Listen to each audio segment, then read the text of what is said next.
Hello dear friends, welcome to exam Guruji. आज हम 46 part discuss करने वाले हैं। तो जिसने चैनल को अभी तक सब्सक्राइब नहीं किया है वो कर लीजिए और साथ में बेल आइकन को प्रेस भी कर लीजिए। तो देखिए, सबसे पहले हमारा जो क्वेश्चन पूछ रहा है, the iron pillar is located in. लो स्तंभ जो है कहाँ स्थित है? लो स्तंभ जो है कहाँ पर स्थित है? इसका जो निर्माण है चंद्रगुप्त विक्रमादित्य ने करवाया था।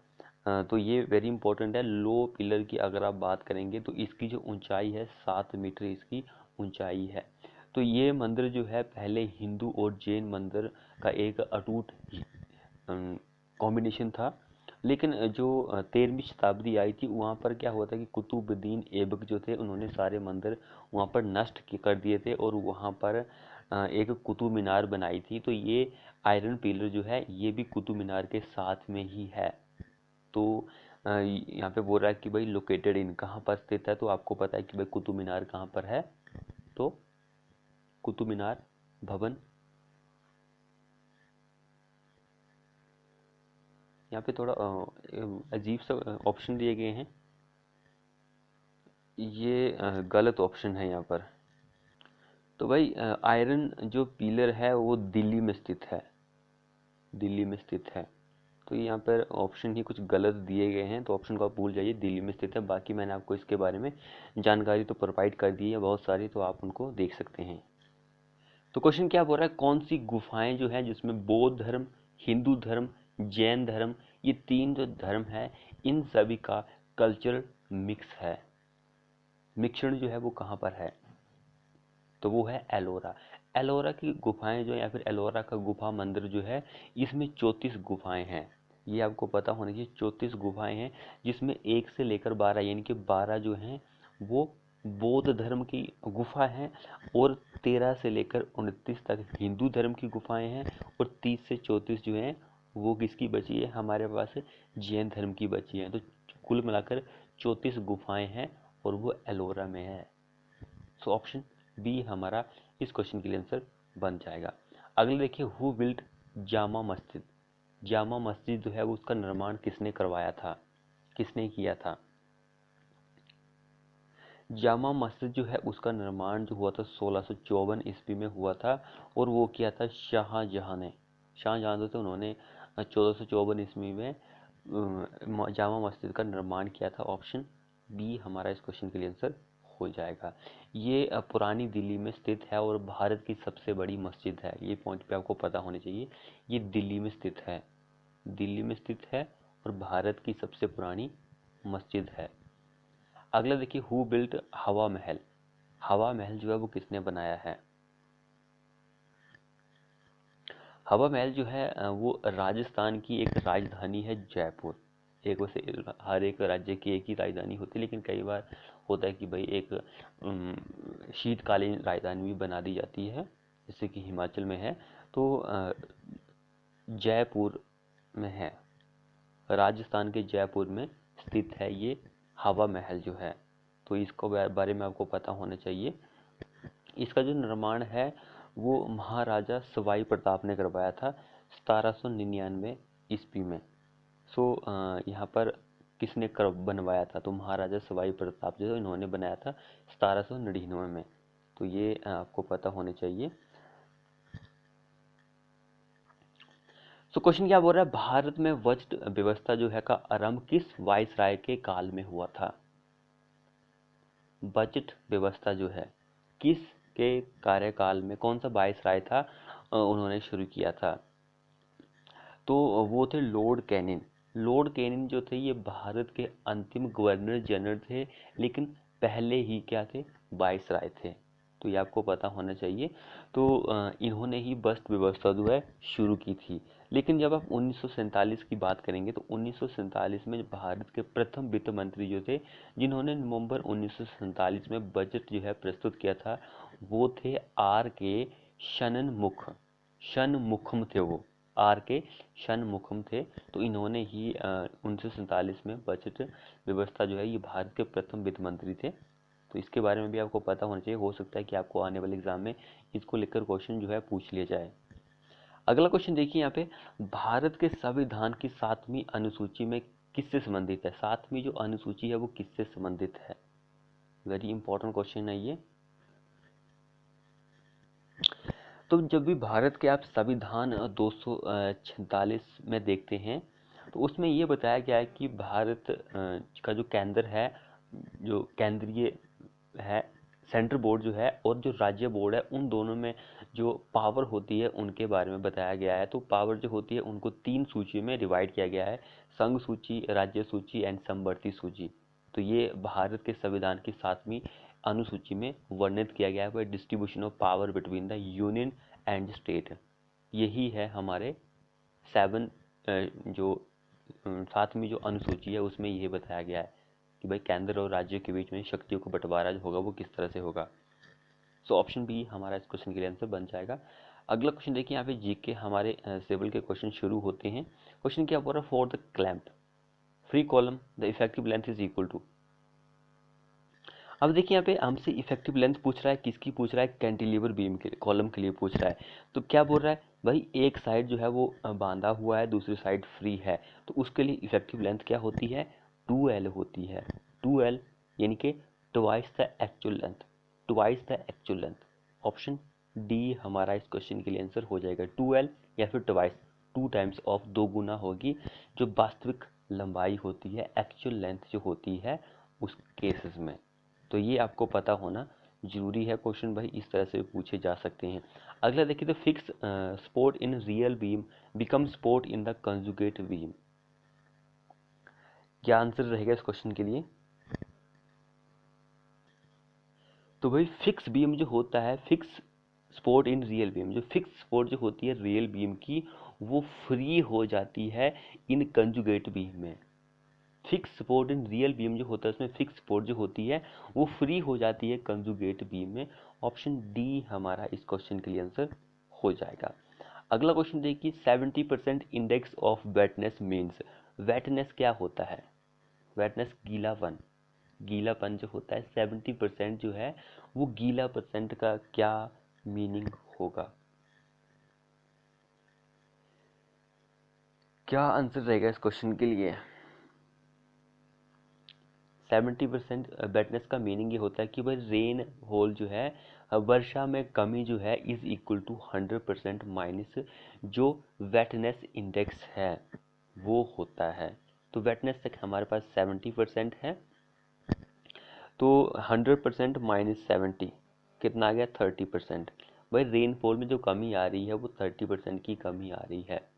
ऑप्शन बी हमारा इस क्वेश्चन के लिए आंसर हो जाएगा।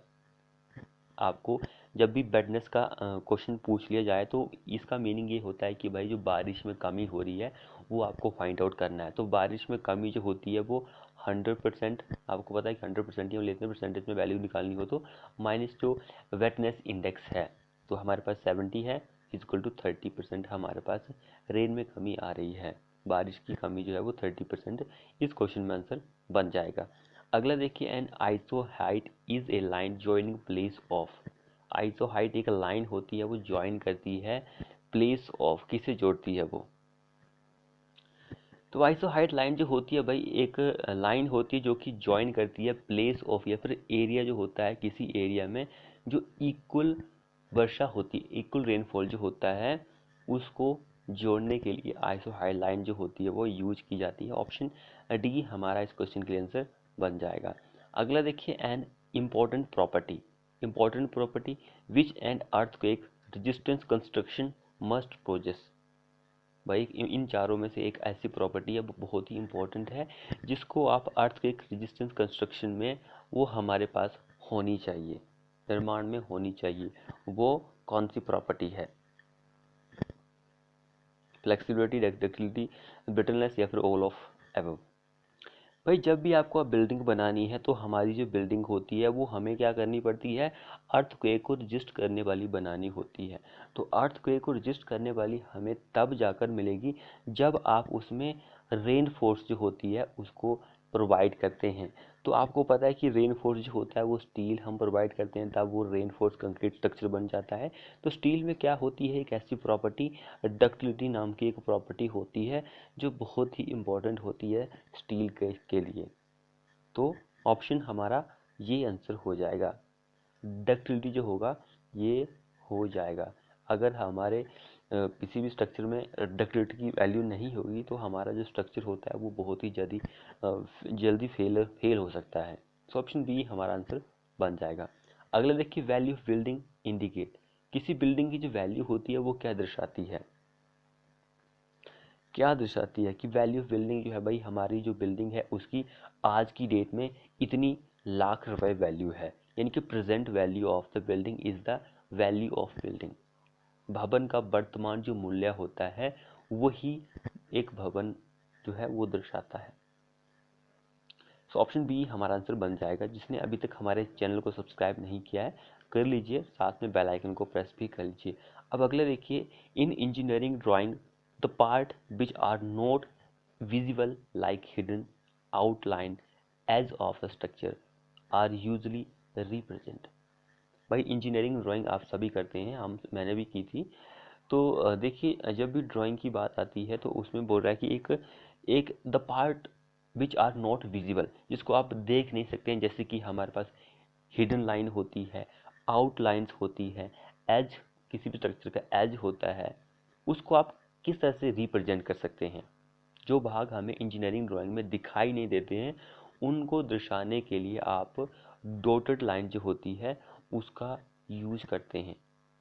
डैश लाइन जो होती है, डैशड लाइन खींची जाती है उनको दिखाने के लिए। तो ये सभी को पता है कि वही डैश डैश लाइन खींची होगी आप सभी ने, तो ये डैश लाइन ही यूज की जाती है।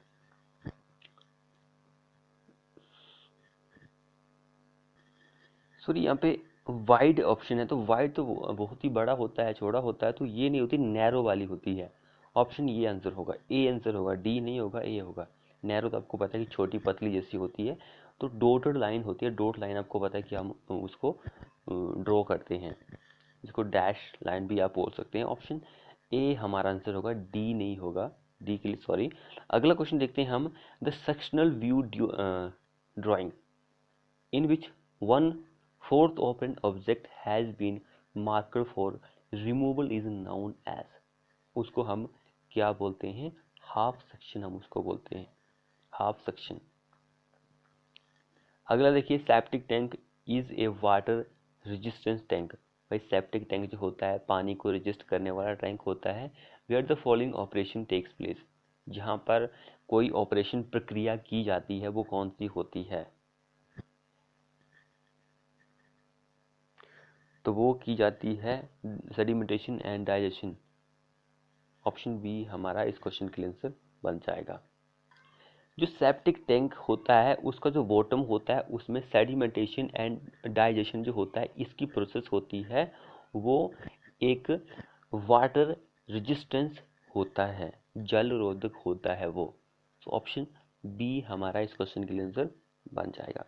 अगला देखिए, probable width of septic tank is. Septic tank जो होता है उसकी विड्थ जो होती है वो कितनी होती है? भाई हम संभावना कर सकते हैं कि सेप्टिक टैंक की इतनी विड्थ होगी, ये क्वेश्चन पूछ रहा है।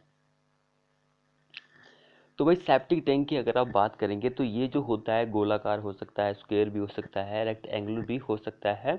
तो इसकी जो विड्थ होती है, चौड़ाई जो होती है वो 75 सेंटीमीटर से कम नहीं होनी चाहिए। लेंथ ये आपकी आ गई, विड्थ आ गई। अगर आप लेंथ की बात करेंगे तो लेंथ जो होती है 2 से 4 गुना होती है चौड़ाई के, यानी कि 75 टू टाइम्स करेंगे तो 150 होगी, या फिर 300 सेंटीमीटर से कम नहीं होनी चाहिए। 2 से 4 गुना ऑफ जो चौड़ाई होती है उससे कम नहीं होनी चाहिए सेप्टिक टैंक की लंबाई जो होती है। अगर आप इसकी गहराई जो होती है ये भी आपको पता होनी चाहिए भाई, इसकी जो गहराई होती है ये भी इम्पोर्टेंट है। तो इसकी जो गहराई होती है 1 से 2 मीटर की होती है, 1 से 2 मीटर की होती है। तो ये भी आप याद कर लीजिए। तो हमसे चौड़ाई पूछी गई तो 75 सेंटीमीटर से कम नहीं होनी चाहिए। तो यहाँ पे ऑप्शन कुछ अजीब से दिए गए हैं, तो चलिए हम बी को ही आंसर सही मान लेते हैं। ऑप्शन बी हमारा बोर्ड ने भी इसको ही सही माना है, 65 इंटू 10⁻⁻2 मीटर। तो शायद कैलकुलेट करके यही वैल्यू निकलती होगी, तो हम इसको ही सही मान के चलते हैं, ऑप्शन बी आंसर हो जाएगा। अगला क्वेश्चन देखिए, aerobic attached growth process is classified under. Aerobic attached growth जो होती है वो क्लासिफाइड की जाती है किसके अंदर आती है, वो वर्गीकृत किया जाता है किसके अंदर, तो वो होती है बायोलॉजिकल ट्रीटमेंट जो होती है उसके अंदर क्लासिफाइड की गई है। अगला देखिए, the grit and silt of the grit chamber may not be used for. तो भाई जो ग्रिट एंड सिल्ट जो होती है ग्रिट चैम्बर की, वो उसको आप यूज नहीं कर सकते हैं कंक्रीट बनाने के लिए। ऑप्शन ये गलत होगा, बाकी ये सही है। ऑप्शन बी हमारा इस क्वेश्चन के लिए गलत हो जाएगा, नॉट यूज्ड फॉर कंक्रीट बनाने के लिए यूज नहीं कर सकते हैं। अगला क्वेश्चन देखिए, इन हाउस प्लम्बिंग सिस्टम, जब भी हाउस प्लम्बिंग सिस्टम की बात करते हैं तो लीकेज जो होती है डिफरेंट पाइप की, वो टेस्ट की जा सकती है किसके द्वारा। आप कैसे पता लगाएंगे कि भाई हमारी जो पाइप है वो लीक कर रही है, तो उसको कुछ टेस्ट होते हैं उसके द्वारा आप जो है पता लगा सकते हैं कि भाई हमारी पाइप जो है उसमें लीकेज है कि नहीं है। तो उसको टेस्ट करने के 4 मेथड होते हैं, 3 तो यहाँ पे दिए गए हैं, एक होता है कलर टेस्ट। भाई कलर टेस्ट करेंगे आप, कलर टेस्ट जो होता है उसमें आप पानी में शायद ऐसा ही होता होगा, पानी में कलर मिलाएंगे तो एक तरफ से डालेंगे तो अगर निकल आएगा तो कुछ ना कुछ आपको पता लग ही जाएगा। तो एक कलर होता है, दूसरा जो होता है वो स्मोक टेस्ट होता है, एयर टेस्ट होता है एंड वाटर टेस्ट होता है। So all option are correct. चौथा मैंने आपको बताया कलर टेस्ट, ये भी आप याद कर लीजिए। अगला क्वेश्चन क्या बोल रहा है, air valves are generally provided in pipes, pressure pipe of water supply. Air बल्ब जो होता है ये बेसिकली प्रोवाइड किया जाता है ताकि अगर आपकी जो पाइपलाइन है उसमें हवा है या फिर आपको हवा डालनी है उसमें, तो उसके लिए आप एयर बल्ब्स को यूज़ कर सकते हैं। और ये जो होता है ये हमेशा जो ऊंचाई होती है वहाँ पर ही प्रोवाइड किया जाता है, इनके शिखर जो होता है ऊपर प्रोवाइड किया जाता है। ऑप्शन बी हमारा इस क्वेश्चन के लिए आंसर बन जाएगा। अगला देखिए, Ringelmann's scale is used for. Ringelmann's जो स्केल होता है उसको आप यूज़ करते हैं ताकि वो क्या मेजर कर सके। तो रिंगल मैन स्केल जो होता है उसको आप यूज़ करते हैं ताकि जो धुआं होता है, आप सभी को पता है कि धुआं जो होता है उसकी डेंसिटी आपको फाइंड आउट करनी है, तो आप रिंगल्स मैन स्केल यूज करेंगे। धुएं की डेंसिटी जो होती है उसके लिए आप रिंगल्स मैन स्केल यूज करेंगे। तो यहाँ पे स्मोक्स डेंसिटी, ऑप्शन सी हमारा इस क्वेश्चन के लिए आंसर बन जाएगा, बाकी किसी में नहीं दिया गया है, सो ऑप्शन सी हमारा इस क्वेश्चन के लिए आंसर बन जाएगा। अगला देखिए, the application of chlorine behind the stage of break point is behind. भाई बाद में, ब्रेक पॉइंट के बाद में कौन सी क्लोरीनेशन आती है, तो वो सुपर क्लोरीनेशन ही बाद में आती है। क्लोरीनेशन की आप देख लीजिए कि भाई कितने पार्ट में डिवाइड किया गया है और कौन सी पहले आती है कौन सी बाद में आती है, तो ये वैसा क्वेश्चन पूछा गया था कि कौन सी भाई उसके बाद में आती है। अगले देखिए, the alum added as coagulant in water treatment function. भाई कोगुलेंट जो होता है वो वाटर ट्रीटमेंट फंक्शन में ऐड किया जाता है water when the raw water is. Raw water जो होता है वो कौन सा होता है, तो भाई अलम आप कोगुलेंट की तरह यूज़ कर सकते हैं वाटर ट्रीटमेंट में जब हमारा पानी जो होता है वो बहुत ही गंदा होता है, इनकी जिसमें बहुत ही ज़्यादा टर्बिडिटी होती है, लेकिन वो क्षारीय भी होना चाहिए। ऑप्शन बी हमारा इस क्वेश्चन का आंसर बन जाएगा। अगला देखिए, the most common cause of acidity in water is. Acidity किसकी वजह से होती है, भाई कार्बन डाइऑक्साइड। कॉमन क्वेश्चन है, कई बार एग्जाम में पूछा जा चुका है, बार बार रिपीट होता है ये क्वेश्चन एग्जाम में। अगला देखिए, तो volume of water release from a storage per unit in hydraulic head in the aquifer per unit of the aquifer is called S. उसको आप क्या बोलते हैं, उसको हम स्टोरेज क्या बोलेंगे, स्टोर रिएक्टिविटी। ऑप्शन बी हमारा इस क्वेश्चन के लिए आंसर बन जाएगा।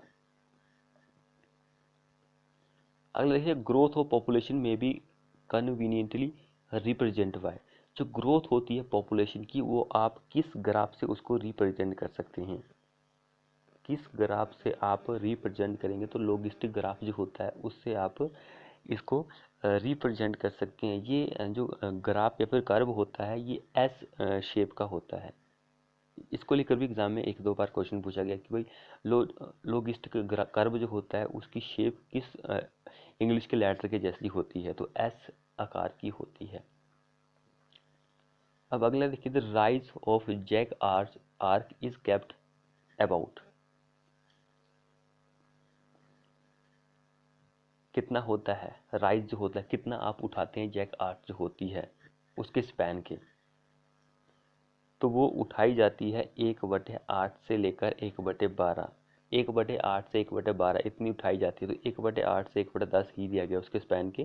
सो चलो 12 होता है, लेकिन यहाँ पर और नियर बाय ऑप्शन दिया गया तो हमारा आंसर यही हो जाएगा। सो इसको आप याद कर लीजिए। अगला क्वेश्चन देखिए, what is the height of plinth level from ground level. ये हमारा ग्राउंड लेवल है मान के चलो, तो इसके ऊपर जो हाइट होती है वो कितनी होती है, प्लिंथ लेवल की कितनी होती है। तो प्लिंथ लेवल की आप ग्राउंड लेवल से बात करेंगे तो 30 से लेकर 60 सेंटीमीटर तक ही होती है। 30 से 60 सेंटीमीटर की वैल्यू होती है। तो यहाँ पे 30 60 यानी कि 300 600 mm, 300 600 mm डी हमारा इस क्वेश्चन के लिए आंसर हो जाएगा। नेक्स्ट देखिए, brick which is cut in such A way that the width of one is and is half that of full brick is called. उसको आप क्या बोलते हैं, किंग क्लोजर बोलेंगे या फिर मिटर्स लिपिड। ये आपके लिए होमवर्क के लिए क्वेश्चन देता हूँ मैं। चलो आप, इजी क्वेश्चन है, आप इसको फाइंड आउट करके कमेंट बॉक्स में इसका आंसर लिख सकते हैं। अगला देखिए, the limit state of serviceability of pre stress concrete section should satisfy. किसको सेटिस्फाई करती है वो, किसको सेटिस्फाई करती है वो, क्रैकिंग के लिए या फिर डिफ्लेक्शन के लिए, या फिर क्रैकिंग डिफ्लेक्शन या फिर डिफ्लेक्शन मैक्सिमम, किसको। तो जब भी आप प्री स्ट्रेस्ड कंक्रीट सेक्शन की बात करेंगे तो उसमें लिमिट स्टेट ऑफ सर्विसिबिलिटी जो होती है, लिमिट स्टेट ऑफ सर्विसिबिलिटी जो होती है वो डिफ्लेक्शन क्रैकिंग को ही सेटिस्फाई कर सकती है, संतुष्ट कर सकती है। इन दोनों को ही ये संतुष्ट कर सकती है, बाकी किसी को नहीं कर सकती है। अगला और लास्ट क्वेश्चन देखिए हमारे इस वीडियो का। क्वेश्चन क्या बोल रहा है, which of the following losses occur only in post tensioning pre stress concrete structure. भाई पोस्ट टेंशनिंग जो होता है, एक प्री टेंशनिंग होता है, एक पोस्ट होता है। तो भाई पोस्ट के बारे में पूछा गया है कि कौन सा लॉसेस आपको देखने को मिलता है, कौन सा लॉसेस आपको देखने को मिलता है। तो loss due to friction, loss due to friction जो होता है वो पोस्ट में आपको देखने को मिलता है, बाकी ऑटोमेटिकली प्री के सेक्शन हो जाते हैं। सो ऑप्शन ए हमारा इस क्वेश्चन के लिए आंसर बन जाएगा। तो फ्रेंड्स ये थे हमारे मोस्ट 30 क्वेश्चन, क्योंकि एक क्वेश्चन हमें आपको होमवर्क के लिए दिया 29, आप कमेंट बॉक्स में उसका आंसर लिखेंगे। तो वीडियो को अपने दोस्तों के साथ शेयर करें, चैनल को अभी तक सब्सक्राइब नहीं किया तो कर लीजिए और बेल आइकन को दबा लीजिए ताकि आपको ऐसी ही वीडियो की नोटिफिकेशन मिलती रहे।